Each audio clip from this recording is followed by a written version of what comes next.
Because if we didn't have the anger, this emotion of anger, we'll be like these lepers.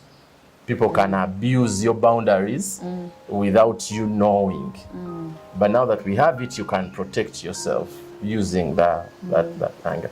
So what are some of the healthy ways that we can express ourselves? Like, I'm driving, someone does something funny, I don't run over them or jump out and fight on the road, or someone does a bad touch and you just find the biggest stone around and you kill them or something like that.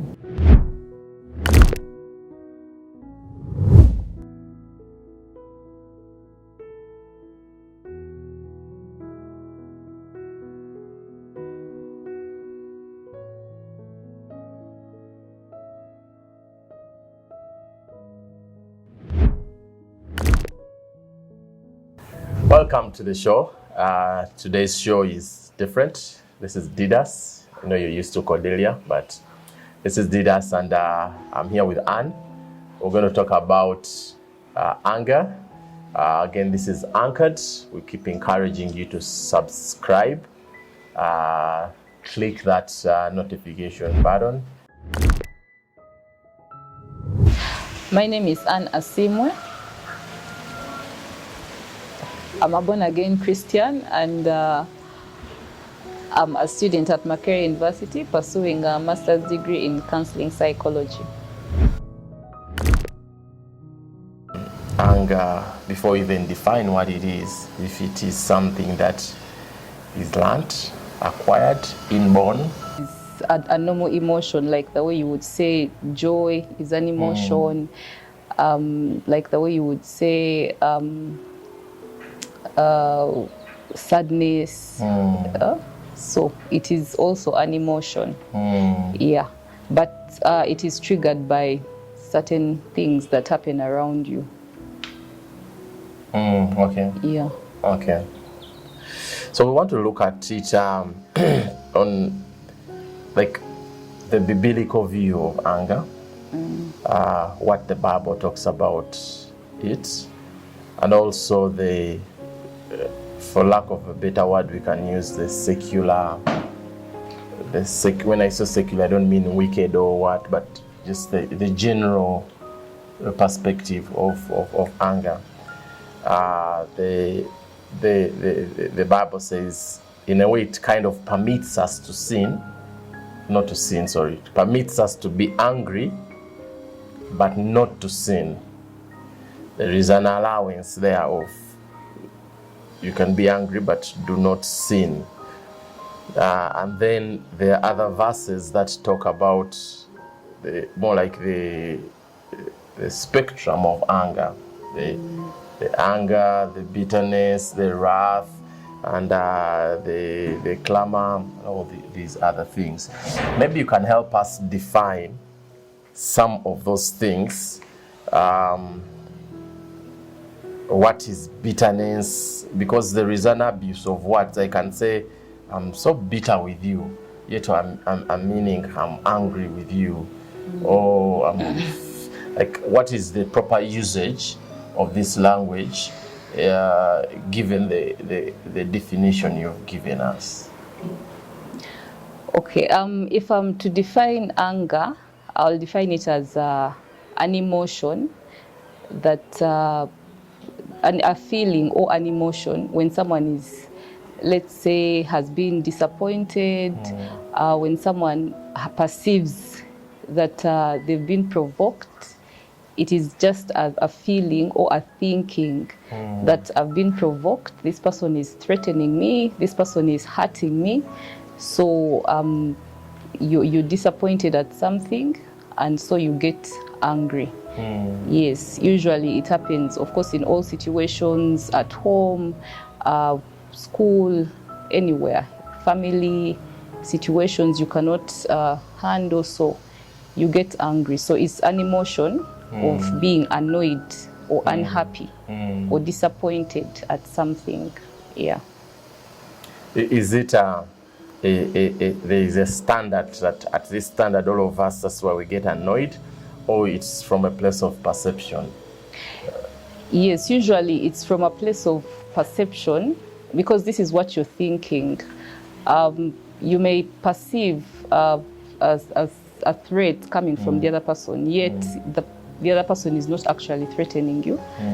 Or you may feel provoked, yet maybe the other person's intention is not to provoke you.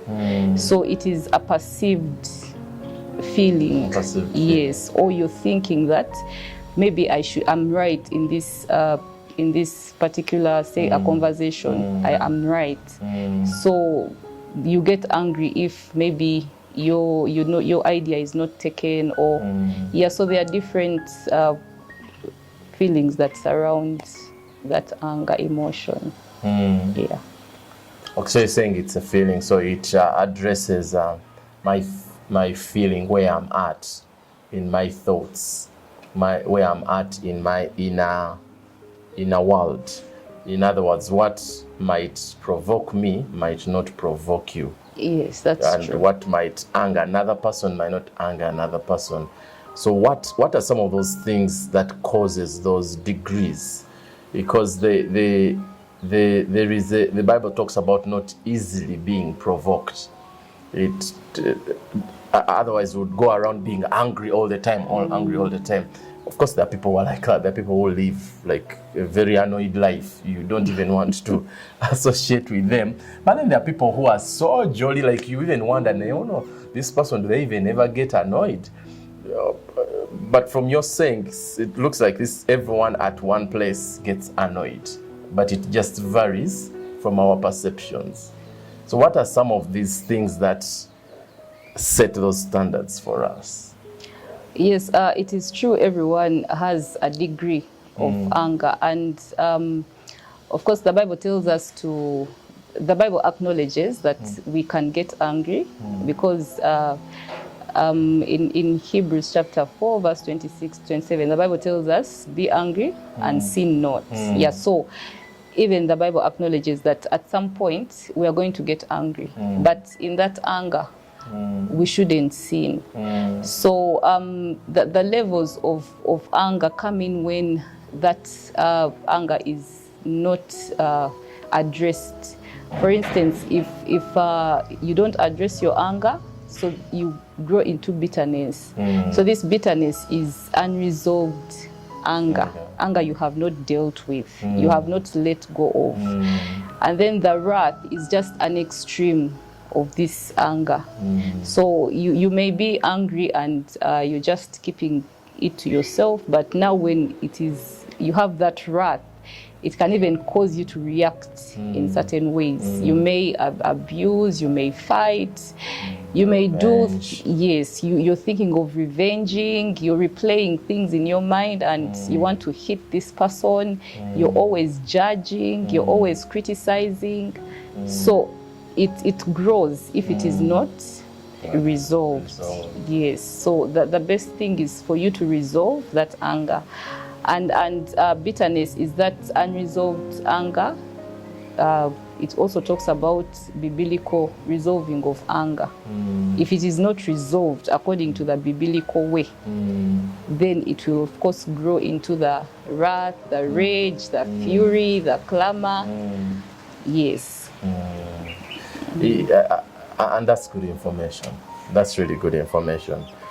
Because when you say if it's not addressed, and yet previously we said it has standards, degrees of anger. So there are things at play in our world that we don't see, but we are just seeing the reactions. Hello, this is Anchored 619. We're so glad that you have followed us all this while. If you're new here, please subscribe, click that notification button. Don't forget to follow us on Facebook. You don't want to miss any of our episodes.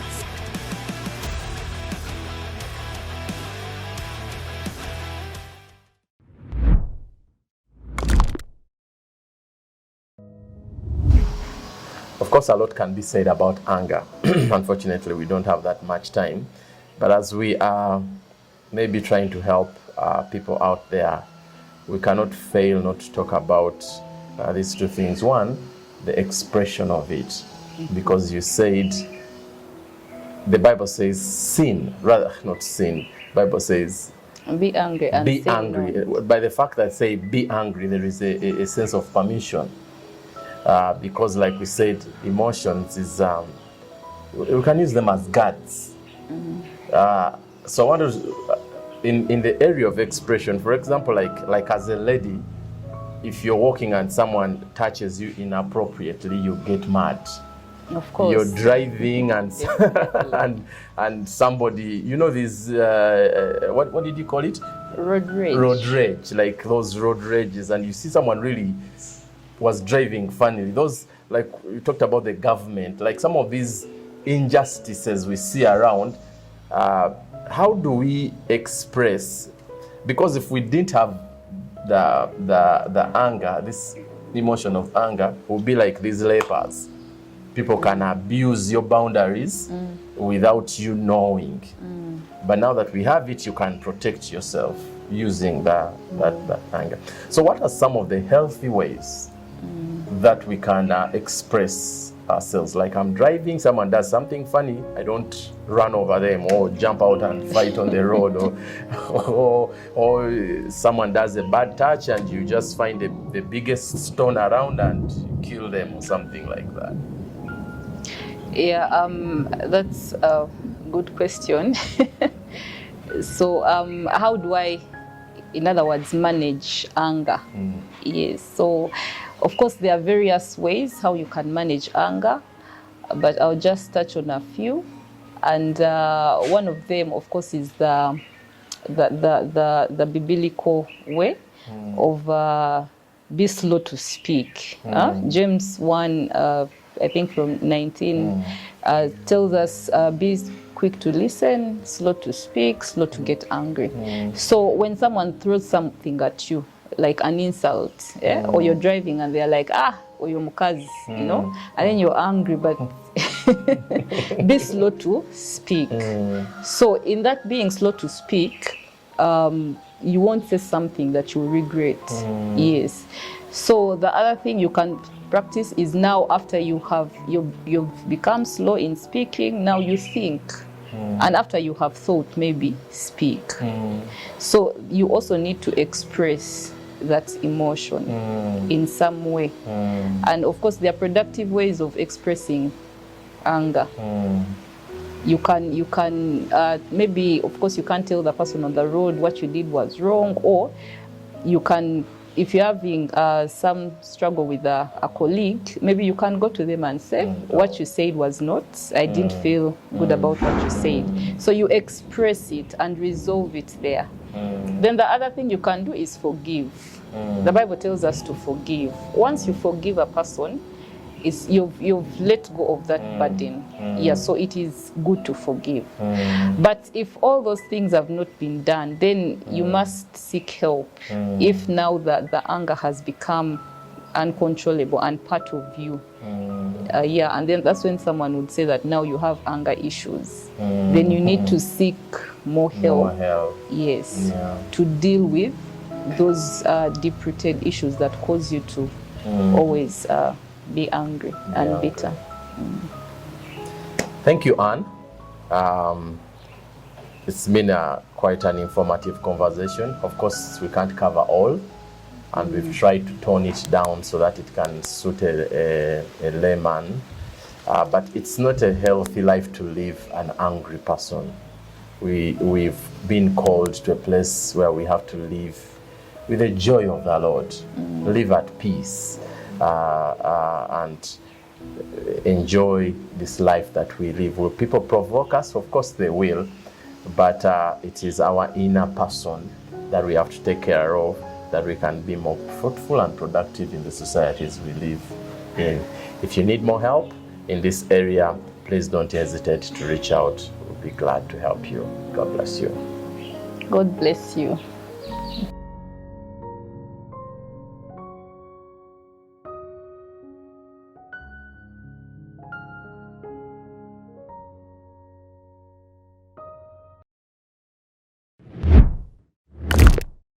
Hello, this is Anchored 619. We're so glad that you have followed us all this while. If you're new here, please subscribe, click that notification button. Don't forget to follow us on Facebook. You don't want to miss any of our episodes.